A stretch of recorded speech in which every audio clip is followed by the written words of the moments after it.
Hello again, everyone, and welcome to this episode of the Real Wealth Solutions podcast. Today, I'm joined by, as usual, my co-host, Greg Scully. I am Darren Light.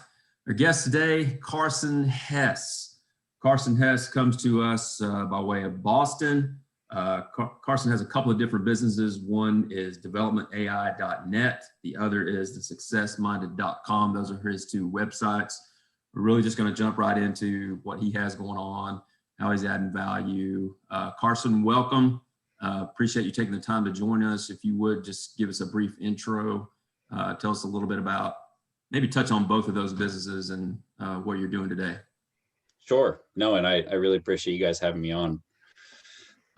My story really begins when I'm 25 today. My story really begins when I was 19 years old delivering pizzas in my hometown of South Brunswick, New Jersey. And I read a little book that any real estate investor on planet Earth would know called Rich Dad Poor Dad by Robert T. Kiyosaki. And while reading that book, I really decided that I wanted to be some kind of full-time entrepreneur in the real estate space. Had no idea what that was going to look like at the time. I thought originally maybe it was going to be more in the investing avenue. Turned out more to be of the prop tech flavor, which we'll get into in a little bit. But essentially the point there was that I had this sort of realization at 19, spent 5 to 6 years just really going all in on that dream, working 5, 6, 7 days a week. I studied mechanical engineering in college. After I graduated from college, I moved out to Denver and worked in the transit industry for a little bit. I was basically a construction manager, construction engineer on light rail transit infrastructure projects, managing everything that had to do with the electrification of the trains, from signals to train control to traction electrification to communications. Learned a lot about how to negotiate, learned a lot about how to deal with very highly regulatory bodies, learned how to manage large budgets, learned how to manage construction crews, learned how to manage designers, and all those skills parlayed into meeting my eventual business partner for Development AI and starting this company from the ground up. During my time in college, I was actually a real estate agent for a little bit. And so during that, I learned kind of the basics about real estate. I grew up around real estate. My mother was a broker in New Jersey. My father was in real estate a little bit as well. Some of my closest mentors were real estate investors.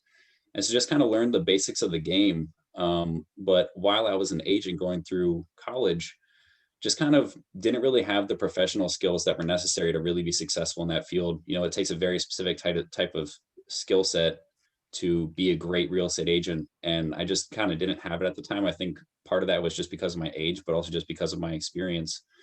And so when I went into that full-time corporate environment, especially in the field of construction in a highly regulated industry like transit, I really made up and really kind of bridged that experience and that knowledge gap.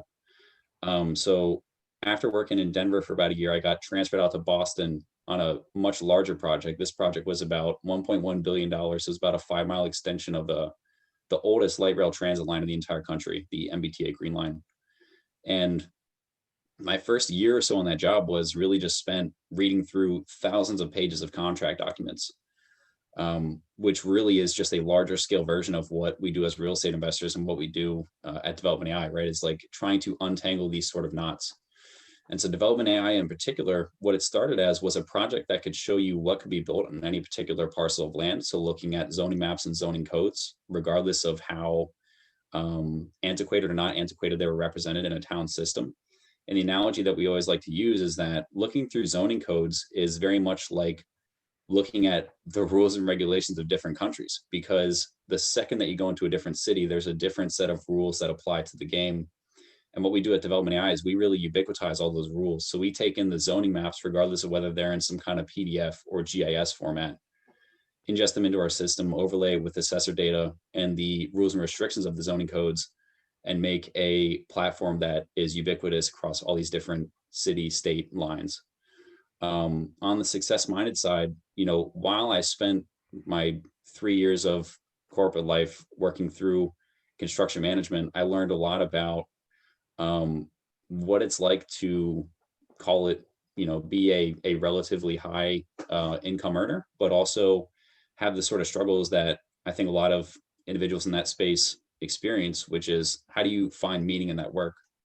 How do we find meaning in our day-to-day life? And particularly as millennials, it's really about exploring that balance between being a high performer, but also living a meaningful life. So that's a little bit about me. Just basically working full-time with Development AI and trying to scale out our business, and also trying to do what I can to try and give back through the success minded. Right on. I was just thinking the trying to find purpose. I think that's pretty universal. I spent Mhm. significant time of this weekend thinking about that. So and it's I wouldn't call it a problem. It's not a millennial problem necessarily. I think Yeah. it's a pretty universal thing that we all go through, and that's difficult sometimes for sure. Yeah. To development AI, can you put that into context of a deal or an opportunity, and I can give you an opportunity if you want to maybe see how it might help us. We're looking at this project to potentially purchase. It has some vacant land. It alone is okay. The Yeah. potential for the development of the additional land might be what uh, changes the profile of the returns dramatically. Sure. Now, is that something? Because already I'm like, well, we got to call the city and we got to get a zoning Mhm. compliance letter and see this and that, and it's very cumbersome Absolutely. figuring out whether or not that opportunity exists, because you're largely dependent sometimes on whether or not somebody answers the phone. Very So, true. in that context, how would development AI apply? Yeah, it's a great question. The way that we would apply is in two different ways. So actually three. So there's the first way, which is really the acquisitions piece. In this case, you guys have a parcel of land that you've already identified, or rather an existing piece of land that we've already identified. And we've gone into negotiations with the property owner or with the broker on actually purchasing that piece of land. Our platform helps with identifying those parcels that are underutilized from a zoning perspective and a current use perspective. The example that I always like to give is that in a very dense metropolitan market like Boston, for instance, there's a ton of value to be had in finding 3-family zones where there's single families, and basically taking those single families and converting them into 3 families, or maybe higher density, depending on the exact context of that neighborhood. The second piece is you already have a property that we've entered in negotiations with, and then we need to understand what the sort of by right zoning is underneath that property. And that would encompass looking at that zoning map, right? So like figuring out exactly what zone we're in, which is not always a trivial matter. In a lot of markets, particularly suburban markets, zoning maps tend to be in PDFs. And with those PDFs, they tend to be color coded and pretty low resolution. And then sometimes they're not even oriented the right way. If we're trying to compare where this section of the PDF zoning map is to where we're looking on Google Maps, sometimes there's a rotation that can make it even more difficult to figure out what zone we're actually in. The more, call them tech forward cities, will have some sort of GIS mapping enabled, where similar to Google Maps, you can enter in an address and you'll be able to see the exact zoning and sometimes what the assessment is on those particular parcels. But in suburban markets, that's typically not the case. So we'd be able to see what the zoning of that property is, what that zoning district allows, be it whether it's single family dwellings or 2-family dwellings, multi-family dwellings, whatever the case may be, and then what the zoning dimensional rules and restrictions are associated with that particular property and with that zone. So looking at like the setbacks, the parking requirements, the height requirements, anything associated with the dimensions and the use of that property. The third piece is the entitlement risk. So you mentioned the part about talking with the city. And one thing that we're able to get at is in the markets that we've rolled out to, granted, because we haven't rolled out to every single city, but in the markets that we've rolled out to, we can get at what sort of projects are getting approved and denied by various zoning boards. Because obviously, if we have a project that is not going to be zoning compliant, or if it needs some kind of special permit, which is basically just means that you have to have some kind of public process around your project and find something that's agreeable to the developer, to the city, and to the abutters that have to deal with it. We're able to provide those sorts of insights on what sort of projects are getting approved and denied, and then which teams are the ones that are getting them through successfully. So which, for example, architect should you call, or which, for example, attorney should you call? And through that process, we're helping the developers and the end users mitigate some of that entitlement risk, which can very easily run into the six figures. So that's kind of the three ways that we could potentially help in there in that case.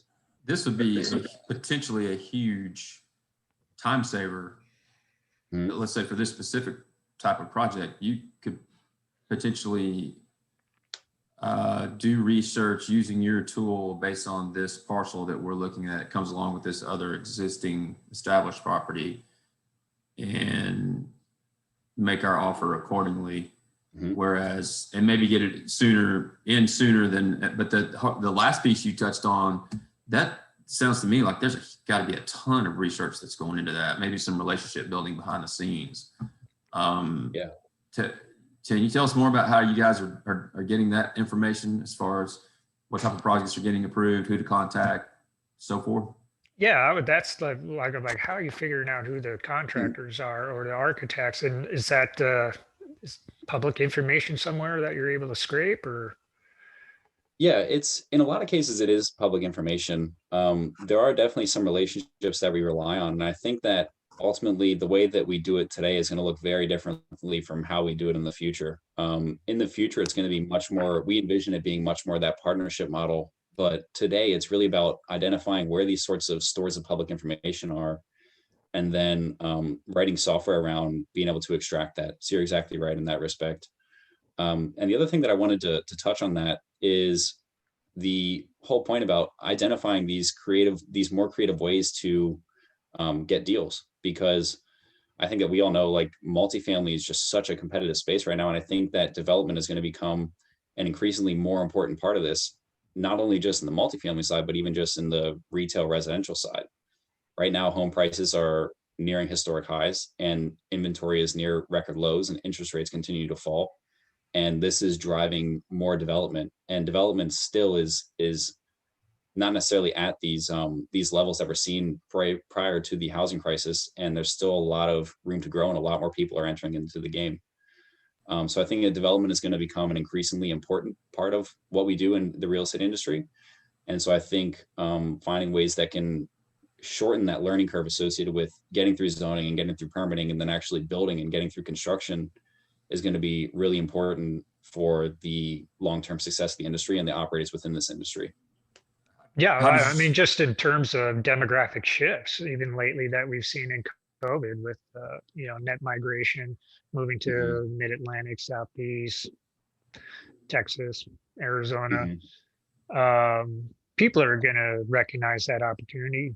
I mean, it's knowledge in the market that things are going to have to be built in order to accommodate all these people moving in. So it's whoever can be quickest may often be the one that gets the opportunity. In my mind, I was thinking if you're, stacked, first of all, what markets are you working in? Is this now limited to a very small market and you're working on expanding? And how do you identify a new market? How do you choose to go into a market? Those are both my questions. Good job. No, those are great questions. So to answer the first one, the markets that we're in today, being a Boston-based company, we started in Boston, and the majority of our clients and our work is in Greater Boston. But that being said, we have expanded also to New York and are doing some custom engineering work down there.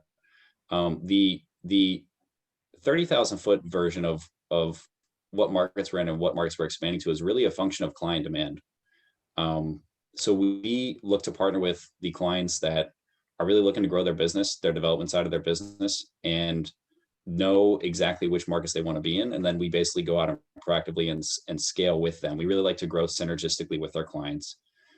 So right now it's in Boston. There's still a lot of development potential within Boston, even though the narrative and the data sort of points to this migration away from the Northeast.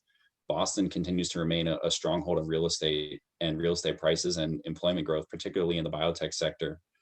And I think that in the wake of COVID, I don't think that that's going to change anytime soon. But that all being said, obviously the migration is happening to the Southeast, and that's where all the building is going on. So it's Florida, it's Texas, it's Tennessee, it's Charlotte, Raleigh, some of these Sunbelt markets. And in the shorter term, I definitely envision us scaling out there next. But right now, we're really trying to capture that value that's still in Boston and really really smoothing out whatever sort of edges around the tool may still be there. But the Southeast is where we're looking at next. So Yeah, someone, go ahead, Darren. so someone approaches you, let's say we're in Knoxville, right? Johnson City, Mhm. whatever. We come to you and say, Carson, we're ready to hit development or have these opportunities for things we are buying and build on existing land that we're buying with a property, whatever the case may be. Do we basically, and we don't have to get too technical the business side of it, but do we basically sign a contract for a period of time? Is that, I guess, what does that look like? It's such a huge, this is so new. It is, yeah. Your opportunity, man, is incredible. Yeah, no, I appreciate that. And to answer your question, it really just kind of depends. And I think that the point that you mentioned in there about it being so new is really the reason why we have to be so flexible with how we package this up and how we sell it. And it really has to be client dependent. You know, there's a lot of things that make real estate developers and real estate investors typically pretty difficult for what has historically been our pricing model, which has been a subscription service. And part of the reason for that is because real estate developers obviously run very lean, like all construction companies, and they want to keep overhead as low as possible. And having a background in construction management, I absolutely understand why that's so important. And I think that also just kind of reiterates my point about just having to be flexible with how we package this up with their clients. So really the process is understanding what the client's exact needs are. We can get at things from deed data to zoning information to this sort of hyper granular data on what projects are getting approved and denied, all the way down to phone numbers and piercing the entities of who actually owns these properties. So there's a really large set of data that we're able to provide, and a lot of times it can be overkill or a lot of times it can be underkill, and we'll have to engage in some kind of custom engineering work. So the 30,000 foot version is really just it really just depends on the client. But assuming that it's kind of our base data set, there are ways that we can expand to these different cities in as short as a couple of days to maybe a couple of weeks. Yeah, it sounds like this is not from any personal knowledge, but just what you read about how Reonomy kind of expanded. They were very New York centric, and then they kind of figured it out and are now nationwide. So I imagine at some point they were pretty open to how the compensation would look like, because you have to be flexible to what the market needs. And I actually see, like, man, stacking like a Reonomy on top of something like this seems like a very interesting way to parse out a potential market for opportunity. Sounded like you may be able to take in some of the things that any of these property identification services, for lack of a better description, you're going one level deeper. Yeah. And in the case of a company like Reonomy, I guess on the first point, which is being flexible with how we price this with our clients, I mean, there's a certain level of scrappiness that you have to have as like a new company and as a new technology and as an entrepreneur, and a certain amount of grit that it takes to expand and build out something like this and scale it from the ground up. I mean, that's certainly in my, I've been doing this full time for about 10 months now or so. The learning curve that I've personally had to go through to not only learn how to manage and co-manage a tech startup with a couple of my friends, and then even just like how to be a B2B salesperson and business development rep in an environment that's as tough to sell to as real estate developers and investors can be. And with a new technology has been exceptional. And I've learned just so much. And regardless of what happens with the venture 10, 20, 30 years down the road, just even the lessons that I've learned in this is something that I'm definitely going to parlay into whatever I do in the future, which is hopefully, continues to be our business. And I certainly expect that it will be the case. So I just wanted to comment on that scrappiness real quick.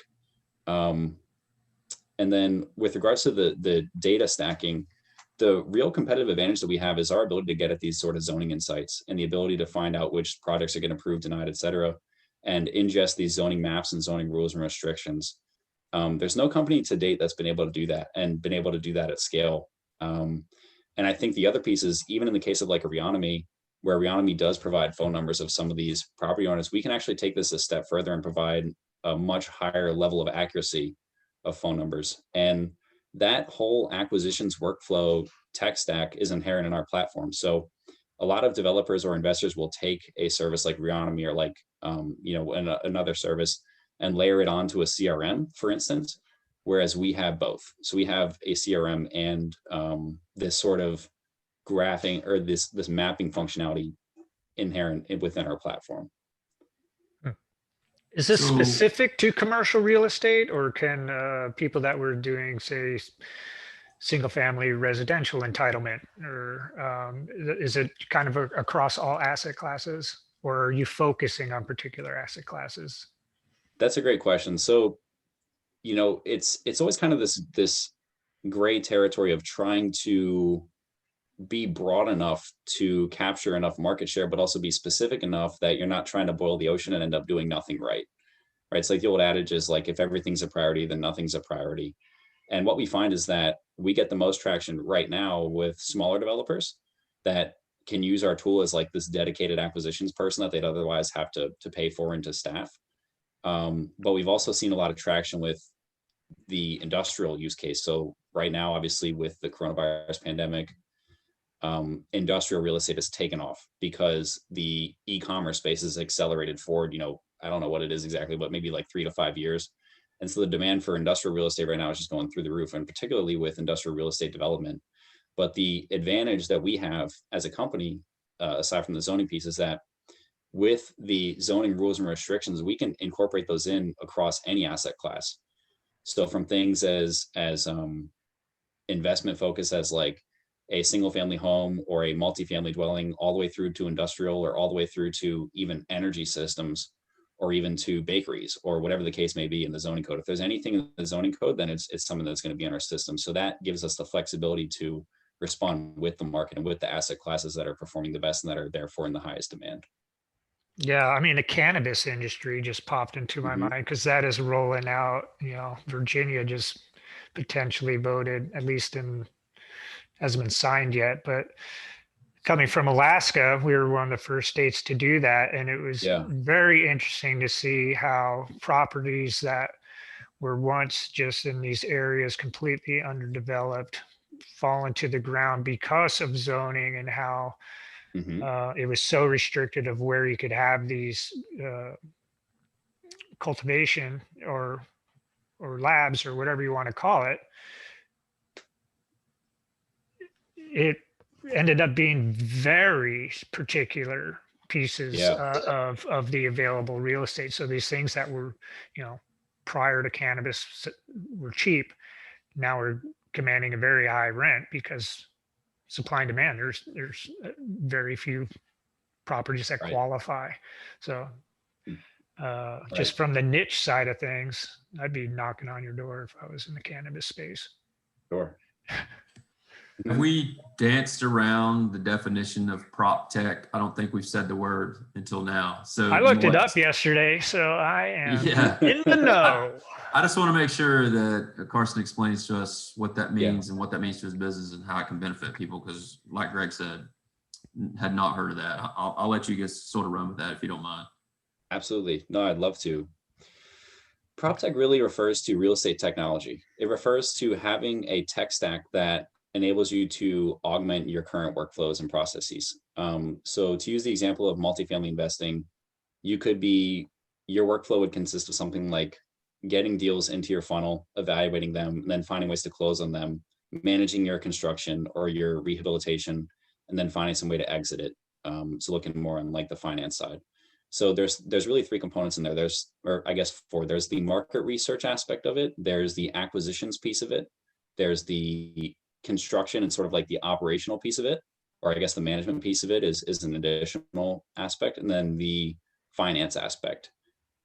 Property technology, prop tech as an industry has services within that, many services within that can cover each of those different aspects or each of those different life cycles of a project, each of those different stages of a project.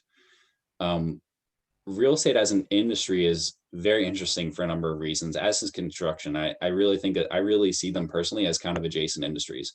They're both 2 of the largest industries in the entire world. So like the value of all real estate in the United States is something like $17 trillion. And the construction industry, I don't even know what the figure is for construction, but it's absolutely massive. And these are also both very much kind of Google proof businesses, if you will. So it's not like retail or like office buildings where there's some level of withering away of these different industries. And the other really interesting piece about real estate and construction is that they've been very tech backwards for a very long time. And I think that the reason for that is because, number one, they're very resistant to change. But number two is that nothing has really been built that's been, call it, convincing enough in recent years for individuals to really change their workflow. Prop tech as a whole is growing incredibly fast. I think I had something in my inbox the other day about how just last week there was $17 billion of venture funding that went into prop tech just last week alone. So this is a signal, and that obviously means a couple of different things. Number one, it means that Silicon Valley is betting big that real estate tech is about to take hold in some of these mainstream markets. And I think number two, it's not every venture-backed company is successful, of course. So for maybe every 100 companies or so that get this sort of venture funding, maybe one will become a unicorn, like a Twitter or a Facebook or Uber, whatever the case may be. Aside from Zillow, that hasn't really happened yet. But I think that the amount of funding that's going into this, and we are starting to see, and even just the fact that we're having this conversation right now about what is prop tech is a proxy for how mainstream it is about to be. I think that we're at the point where every real estate investor, every real estate developer has some element of technology in their current workflow, whether it's even like a podcast platform, or whether it's a CRM, or whether it's a market research web-based platform. I'm also reading this book right now called Crossing the Chasm, and it talks about the stages of the high-tech adoption lifecycle, where the first stage is like the innovators and the early adopters that are very tech forward. If there's anything that could even remotely help their business, they're willing to take the risk and bet on the new player in town to help them with that particular process. And then it gets more into the early majority, and then it gets more into the late majority, sort of these more mainstream markets. And then it will get to the people that haven't embraced technology at all. And eventually it becomes naturally part of the process. And I think that we're at a really unique point in real estate where we're witnessing this starting to happen, especially as the younger generation that typically tends to be more tech forward is entering into the mainstream markets. So property technology, the long and short of it is that real estate technology, we're at a really interesting time because there's a lot of money being pumped into this, and it's starting to already take a strong foothold in our industry. And I think what we'll see is that the individuals and the companies that are more tech forward are going to outcompete the ones that don't. Another big thing with real estate and construction, and especially having been on both sides, is that sometimes our biggest competition with development AI is not what Reonomy or another tech service is doing. A lot of times it's really just the status quo. If we have a service that can improve someone's bottom line and improve their internal rate of return, a lot of times they won't do it because they don't see a reason to fix something that isn't broken. And I think that that's a strategy that could work for the next 20, 30 years, or however long someone's real estate career may be. But I think that as we get more into this, as time progresses, we'll see that the individuals that really do leverage technology and leverage the right tools are able to vastly outcompete and vastly grow their profiles, their portfolios, compared to other investors that don't. We'll get into this a little bit more in a few minutes about your other thing you're involved in, but yeah. Do you think there's a direct correlation? You made the comment of the younger generation, your age particularly, is more tech forward, more tech minded because you grew up with it essentially, right? Mm-hmm. Yeah. Do you think there's maybe a direct one-to-one correlation between that technology being available and those people knowing about it to your age people now that are in this space? I mean, it's just been easier for you, so to speak, if that makes sense. Yeah. I guess it's kind of hard to say. I mean, prior to even getting involved with development AI, I wouldn't even have really considered myself a very tech forward person, which is kind of crazy. But I think that was also largely a function of just growing up more on the construction side of things. And I use the term growing up more as like my industry growing up, like my time was spent in the construction industry, and it was very tech backwards, and particularly the railroad industry is very tech backwards. The technology that we were using on these products that I worked on was from the 1950s and 60s. And there's not really much innovation in that space because transit authorities, our customers, really just wanted things that were proven and reliable and were shown to work. Over sometimes there were specifications written around like this property has to have been in service in our system for the last 30 years, and then it like points you to one product that you have to buy. So just that sort of regulatory environment made me sort of discount the importance of the technology, and I don't think that technology is really going to interrupt that particular space anytime soon. But to answer your question, I mean, I think that the adoption of technology and being someone tech forward is really more of a function of open-mindedness and recognizing that if there is something that could improve my day-to-day operations, then I'm at least willing to have the conversation and learn about it. I don't know if that necessarily, in my experience, it hasn't always been the case that if I go to try and sell someone who's older versus younger, I'd say it's probably maybe a little bit skewed more towards the younger people being more open-minded about tech, but there have definitely been times when I've been surprised. I had the same sort of sentiment and hypothesis when I first co-founded Development AI, but my everyday experience tells me that it's really more just a function of open-mindedness. Yeah, and I think, generally speaking, younger people are more open to tech because they live in it more. From strictly the business point of view, I've just got to see that it's proven, Right. and we'll have the desired effect for the investment. So I mean, it just has to work. Basically, it's not like it takes. I don't have enough resources around me to just try stuff to some extent. If you're going to try something, it either has to be the same or better. You certainly can't go backwards. Right. But going back to prop tech in general, I mean, it's been creeping in for a while. Property management software has come a long way. I think the pandemic has kind of exposed some cracks into what traditionally had involved people may not be as necessary any longer. I'll include property management in there again.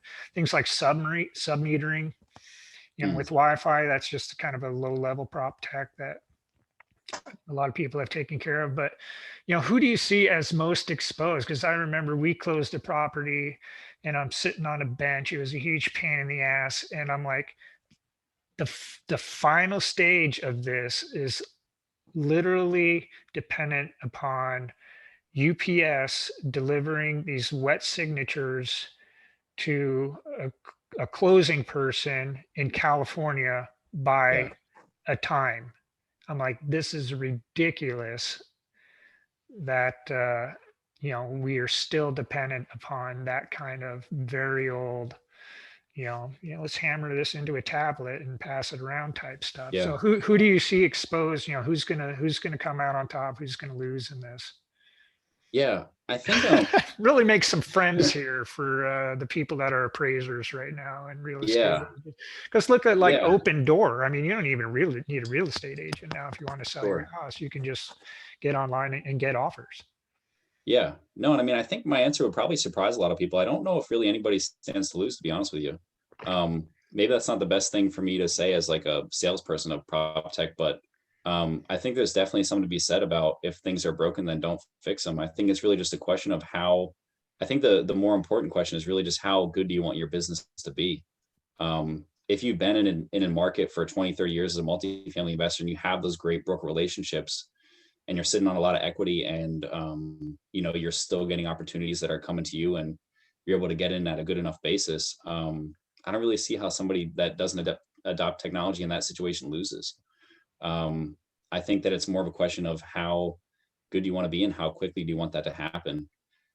I think that part of the reason why real estate tech adoption and construction tech adoption has been so slow is because it's such a personable and market, like super local specific industry, that there's really parts of that you can't automate. You can really only augment, meaning just you can only supplement it.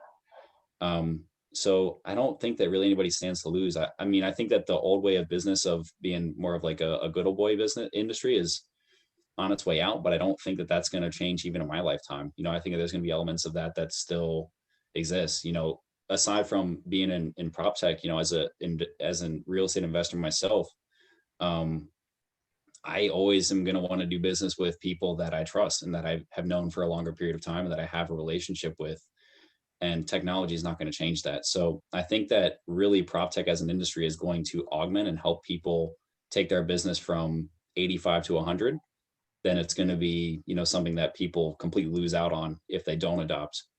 It's not going to be like being in a very competitive industry, like, for example, clothing, and not being active on social media. Like, I think that's an instance where companies that don't adopt with the times are going to die. I think that real estate is in construction, and the conversation is much more about how do you optimize as opposed to just survive. Yeah, I mean, because you look at Sears, that's the Right. classic example. They are still around, Yeah. Yeah, but that's they're survival mode. they're a shell of their Yeah. former selves, for sure. I think to Greg's point and your point, I think that those don't get. And hey, we're all about the very personable, and I come from the good old boy background, if you will, to get stuff done. But I'm also I love the fact that we have a title company that we prefer that no matter where we are in the world, we can have a notary on the spot sign documents that just got spit out of a computer and scan them in, and we're pretty much done with the transaction. And I think about, we even bought a property last year from a man that was 70 years old and had a flip phone and never used email in his life. And it took us 8 months to close the deal. So while these people may still survive, they won't thrive. They won't optimize or increase their bottom line or number of transactions, whatever it is. So that's the part I just see happening more and more and more. I want to get back, if we can. Sure. Back on prop tech in general. It's funny knowing that I've actually been talking about prop tech, being in real estate for years, but didn't know that's what I was talking about, the term. So, Greg and we've got a couple of really strong relationships with some wholesalers, both in the single family flip space and in multifamily, although we've not done any deals that way. And their systems are just like, when you talk to me about systems and some of the stuff they have going on as well as what you do, it just blows my mind because I'm not there. That I think has those people that are willing to make that investment are the ones that are out there really getting done. We have a guy in our backyard in Johnson City that closed 50 transactions in a year as a wholesaler. There you go. Very legitimate, just great story, and wants to continue to scale up. So that's what I identify currently as prop tech and is ongoing. And what you're doing to me just adds another layer of, oh, by the way, you can also take advantage of this data and this information. Right. Exactly. Whatever that's worth. Oh yeah, man. Like a wholesaler, if they were able to recognize, like you brought up, the single family and a multifamily zoned area, if they were able to recognize that quickly, the meat on the bone for a marginal wholesale deal to the right end buyer just got a lot bigger because, they'll recognize this has more than an opportunity just as a flip. This is now could be a development deal for the right buyer. So, and I think that's what it sounds like development AI may be able to do is shorten the timeline on some stuff. Because, you see stuff coming in with building with containers or even there's the 3D printing of buildings starting to come along. And, we looked into the container stuff and on a cost to build basis, it wasn't much different.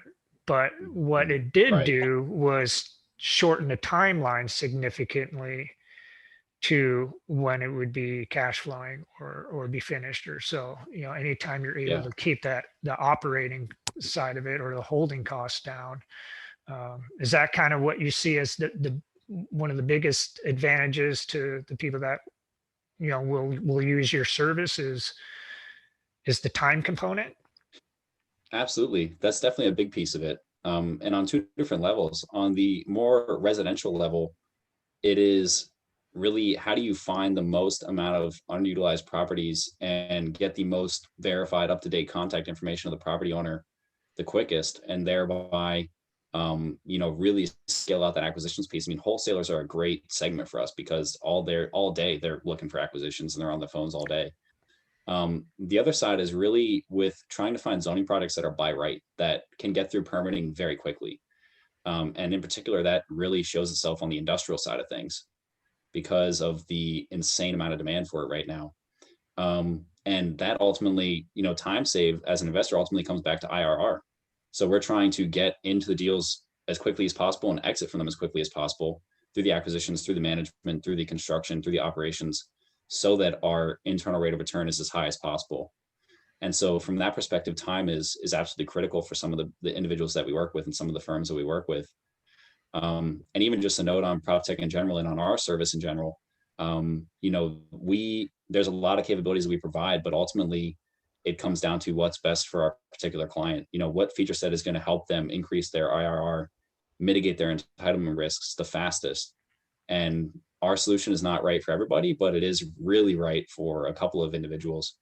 And so from that perspective, that helps us prioritize our energy towards a couple of clients that we really want to help take 10x. And we've already started to see some of those results with some of our clients. So it's a matter of finding what's the real goal of the client. Is it really just kind of like to coast and to get deals that continue to flow passively that are base hits and our singles? Or are we really trying to hit home run after home run on the development sector and find these projects very quickly and get in and out of them very quickly and really explode that IRR?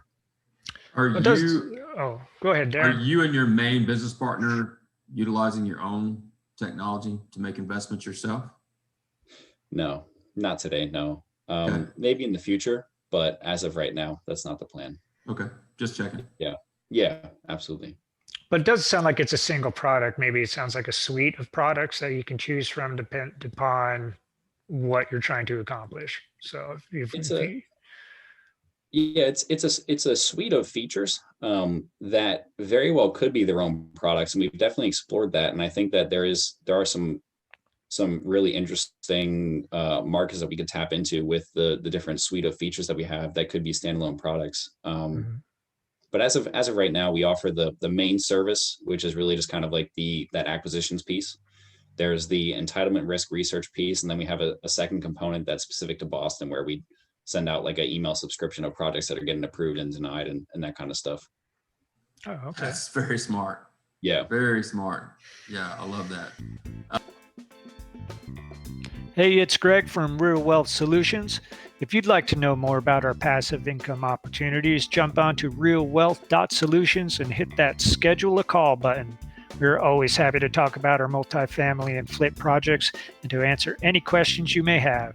Again, that's realwealth.solutions. We look forward to hearing from you. And now, back to the podcast. Let's get into your second big thing you have going on. Yeah. If Greg, you're ready to switch gears. Sure. The successminded.com. Tell us a little bit about what that is, why you started it. Just go from there. Yeah. Being successful in anything starts with your mindset. It starts with having this mentality to win and to learn and to grow, and to really achieve excellence at all times. And that really stems from my background in wrestling. And even today, I compete in Brazilian Jiu-Jitsu. I help some of my friends when they go to do Muay Thai or MMA fights. And being in combat sports is very intense and requires very special set of characteristics. Obviously, physically, you have to be in shape and you have to understand the different techniques and really devote a lot of your energy towards learning those techniques and practicing them and drilling them in a live situation. But to even get there, it's like these different building blocks, right? Like success, underneath that is mindset. And underneath mindset are things like character and things like principle beliefs. And so the success minded is really about trying to capture that and really parlaying that into each individual aspect of our life. So when I was going through wrestling growing up in high school, it was all about how do we take what we're doing in this wrestling room and translate that into real life? How do we take these same sort of lessons in discipline and determination and respect and responsibility and leadership, and then translate that into, for instance, academics or into the business world or into whatever the case may be, investing, or even just, literally whatever it is that you're doing. And so that sort of mentality of always trying to be better and always pursuing excellence has carried me through college. It's carried me through working through college. It's carried me through my professional career prior to co-founding Development AI. And then it's also parlayed into just having the discipline and the determination and the tenacity and the grit that it takes to work the hours necessary to really get a technology company off the ground in its early stages, which is not at all a trivial thing. And I think that the lessons that I've learned throughout that experience of going through wrestling and then ending up at the pizzeria and reading Rich Dad Poor Dad and then ending up where I'm at 6 years later, there's a lot that I've learned, and there's a lot that my intent is really just to pass along that value. I don't by any means know everything, and I am always trying to learn on a daily basis. I read a ton. I listen to a ton of podcasts. I listen to audiobooks at all times. I do a lot of writing, obviously, through the Success Minded. And that's all with the goal of how do I be the best version of myself possible? You know, it's like we're talking about prop tech and how do you augment as opposed to replace, and how do you thrive instead of survive? And I think that that's just a metaphor for what we're trying to do in our everyday life, right? Like it's really a question of, are you just trying to survive, or are you trying to really get a lot better and really hit that next level? And that's what the Success Minded is about. But more generally, it's about how do we take that same sort of mentality of tenacity and add balance to it? Because you can't just be on the gas all the time in our lives, right? Like that'll lead to a lot of burnout and a lot of resentment. So it's looking at that, and it's also looking at that specifically through the angle of things like personal finance and debt, which obviously millennials, who is really our target audience, have a ton of student debt and a ton of just debt in general. So we talk about personal finance, we talk about real estate a little bit, but at a pretty basic level. And we also talk about just how do you live a meaningful life, and how do you really balance these two sides of pursuing excellence and also finding meaning in your life. That description of your wrestling and what you learned through that, leading to why you came up with that and what drives you now, resonates with me very much so. And I'll just share one thing with you really quick that just happened this weekend. A business colleague on Facebook posted, "Why do people like football?" I played football. I played college football. So the things that I learned from an individual perspective, you mentioned it. You may have not said them all, but persistence, grit, tenacity. And although wrestling is not so much a team sport, football more of a team sport, everything that I learned there still applies to, especially what I'm doing today in multifamily investing and business in general.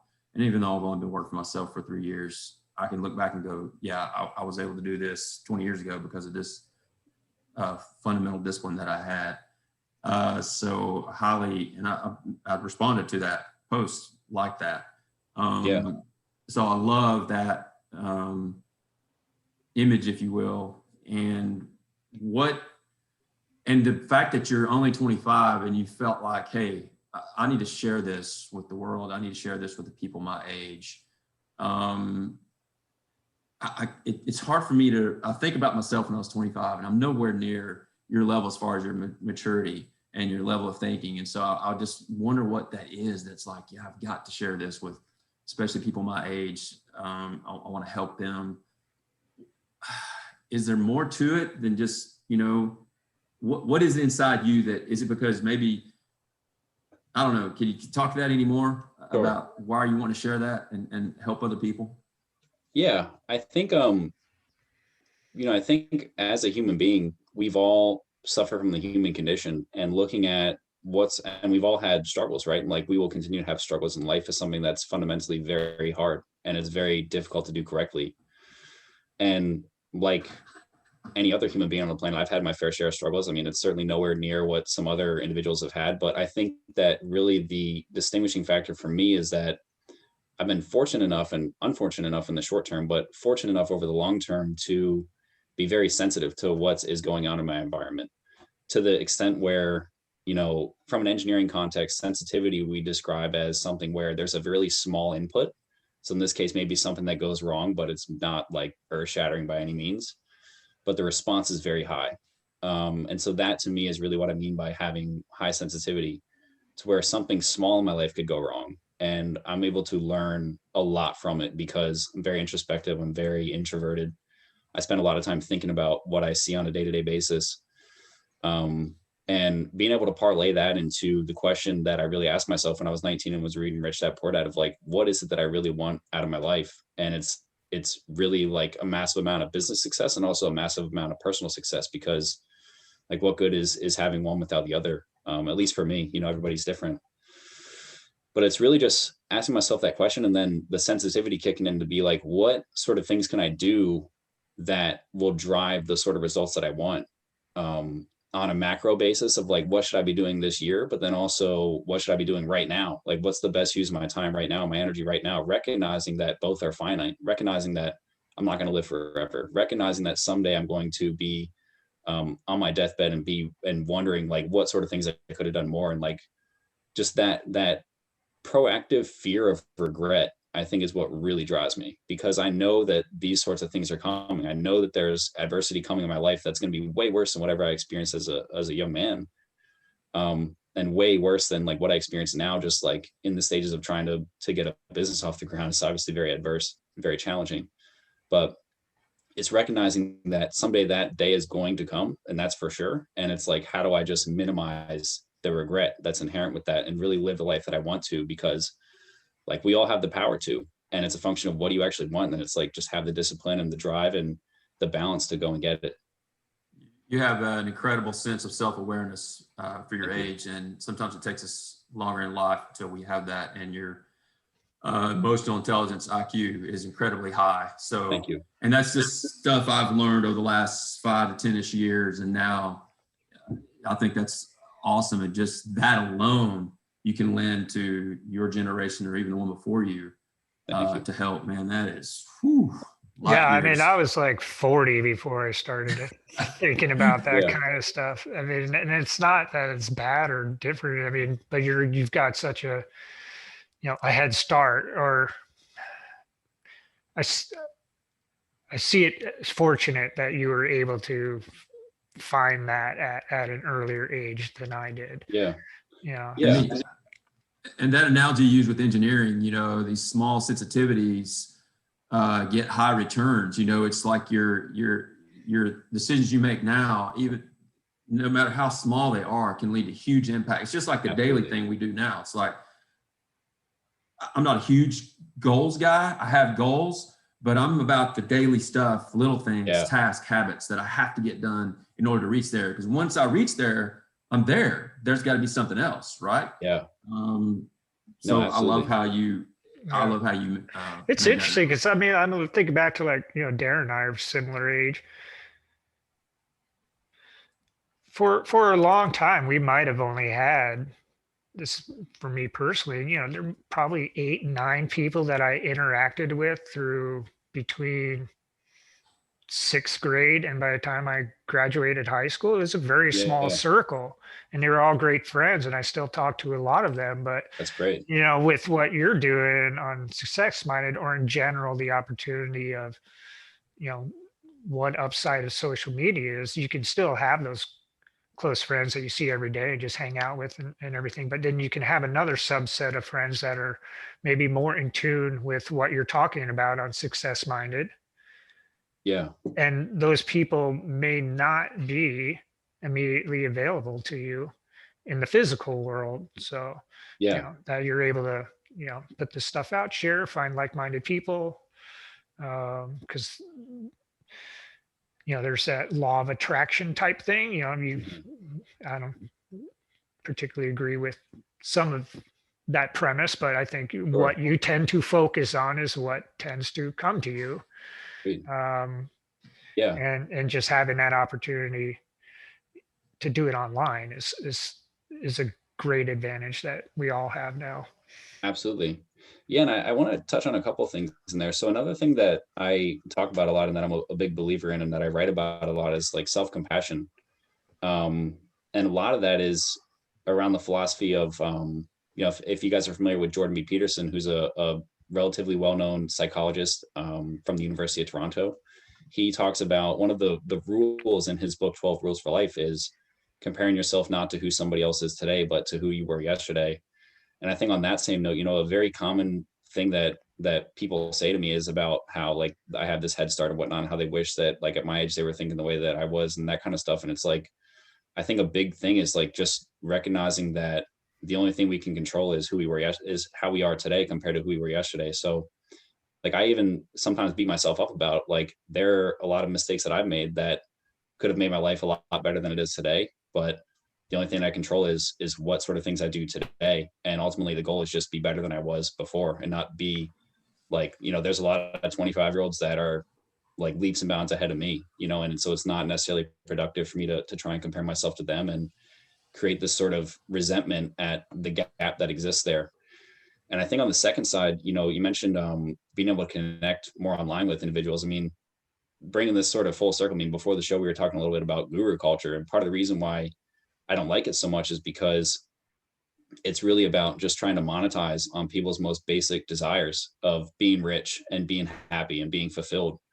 And there's a lot of ways that I could monetize the success minded. And at some point I will, for sure, but it has to be done in the right way. And, I had a very close friend of mine that's like going through a very tough time, and they reached out to me about one of the articles that I wrote and talked about how it helped them. And I mean, that is worth so much more than trying to charge $97 a month for a course on how to live a fulfilling life, So very much trying to see this as a long-term play. And it's really just something that I do right now to give back. And it's also a really good outlet for me creatively. So just wanted to make sure that I mentioned that as well. Absolutely. And the fact that your friend, that article resonated, that blog post resonated with them and helped them, and they reached out to you. And the fact that you're not charging money, that'll come back to you 100 times over. Absolutely. I thoroughly believe in the Go-Giver mentality. Great book, which you probably read, by Bob Burke. But I haven't, but it sounds great. Yeah, read that. You'll definitely appreciate it. I'm going to butcher this quote, but I'm going to try my best to say it anyway. Gary Vee has a quote that's something along the lines of authenticity and vulnerability is the most underrated currency in the world. I think it's just one of them that he says, but I like both. And so I think it's, for the listeners out there that'll hear this and see this on YouTube, Carson and I had one conversation in person before this recording a year or so ago. And my point of bringing this up is that I think the authenticity that you have is very obvious, because to the guru culture, I mean, I can name 10 of them that are out there just making bucks off people and maybe adding some value. So kudos and applaud you for that. Thank you. Yeah, I mean, no matter what you're doing, like you said, 25-year-olds doing better, doing worse by whatever measure worse is. Yeah. But, being comfortable with yourself in whatever position you're in, I think is key. Because, I mean, we're still trying to grow and stuff, and there's places I want to be. And, but trying to be comfortable with where you're at and where you're going can be challenging. Absolutely. We talked to a lot of new people getting into the multifamily space in particular. And, I have people, and I go to a lot of events, and I have people make the comment to me that are my age or even a little bit younger and say, oh, I wish I'd started in this to your point earlier, about 20, 30 years ago. I said, you know what? I can say that all day long, but it doesn't do any good. You didn't. Here you are. Let's move forward. I don't do that. I never, and self-comparison is one of the worst things you can do for what everyone else is doing out there. And you made that point as well. So, and I think another piece in there too is like, definitely a big believer that two things can be true at once. I am a big believer in the philosophy of like always grateful, but never satisfied, like always trying to get better. Right. But like recognizing that, hey, life isn't so bad. Like I woke up this morning. I didn't like get killed as I was walking down the street and like got into my truck. I mean, life is not that bad. I don't have any major illnesses. I mean, I think one of the greatest takeaways that I've learned in the 10 months or so that I've been in entrepreneurship and took a absolutely massive pay cut to be where I am is like, you don't really need that much money to actually live, like Absolutely. Not nearly as much as you think that you would. And I was, Darren, when you were talking about the newer members that'll come up to you at events, I was almost thinking that you were going to say like, they would wish like, oh man, I wish I could be like you. And thinking that like you're making a bunch of money, which, hopefully is true, but it's like, right. Time, it's like, you don't need 1,000 units to live comfortably. Correct. You maybe need a couple. Oh, no. Yeah, they actually have no clue how much money. And you can live a very luxurious life. Yeah, back to your point, I want to make another point about authenticity. They actually have no idea how much money I'm not making. But the reason I'm able to attract people is because I will tell them up front my failures, and Absolutely. which helps them not do the same thing, and they know I'm real. And so Right. that's another thing that actually occurs. Yeah. And I think that's real wisdom, is being able to learn from the failures of others without having to repeat them, like being able to Absolutely. avoid learning things the hard way, I think is real Yeah. wisdom. Mhm. So can we, in our show notes, when we promote this podcast, can we put being grateful but never satisfied, Carson Hess? Is that a Carson Hess quote, or do you steal I it from don't know if someone? that's mine. Dude, that's It is awesome. now, man. It is now. We're dubbing it. We've got awesome. Canva. I love it. That thing's Okay. yours. What do you want the Sure. background to look like? Yeah. Yeah.